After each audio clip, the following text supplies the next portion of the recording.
Madam मार्कशीटचा result कसा काढू शकतो?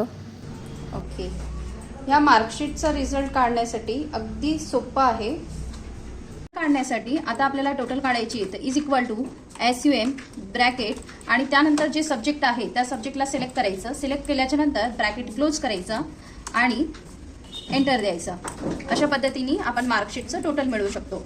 मॅक्सिमम व्हॅल्यू म्हणजे काय, तर हे जे सब्जेक्ट आहे याच्यातनं सर्वात जास्त मार्क कोणत्या सब्जेक्टमध्ये आहे ते बघू शकतो. मॅक्सिमम काढण्यासाठी is equal to MAX bracket, त्यानंतर पूर्ण सब्जेक्ट सिलेक्ट करायचे. सब्जेक्ट सिलेक्ट केल्याच्या नंतर ब्रॅकेट क्लोज करायचं आणि एंटर द्यायचं. मिनिमम काढायचं असला तर पुन्हा एकदा is equal to MIN bracket, त्यानंतर पुन्हा सब्जेक्ट सिलेक्ट करायचं, ब्रॅकेट क्लोज करायचं, एंटर. इथून आपण मिनिमम व्हॅल्यू काढू शकतो. आणि ॲव्हरेज म्हणजे पर्सेंटेज काढायचे असले तर इज इक्वल टू, त्यानंतर ॲव्हरेजचा फॉर्म्युला टाईप करायचे आपल्याला. ॲव्हरेजचा फॉर्म्युला टाईप करायचा, ब्रॅकेट करायचं, सब्जेक्ट सिलेक्ट करायचं, ब्रॅकेट क्लोज करायचं, तुम्ही स्क्रीनवरती बघू शकता, आणि एंटर प्रेस करायचं. अशा पद्धतीने आपण ॲव्हरेज पण काढू शकतो.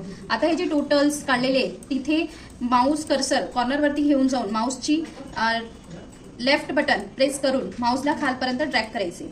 त्यानंतर मॅक्सिमममध्ये सुद्धा माऊसची लेफ्ट बटन प्रेस करून खालीपर्यंत ड्रॅग करायचं. मिनिमम काढताना सुद्धा माऊसला खालपर्यंत ड्रॅग करायचं. एव्हरेज काढताना सुद्धा तसंच करायचं. अशा पद्धतीने तुम्ही फास्ट वेनी टोटल, मिनिमम, मॅक्सिमम आणि एव्हरेज इझिली काढू शकता.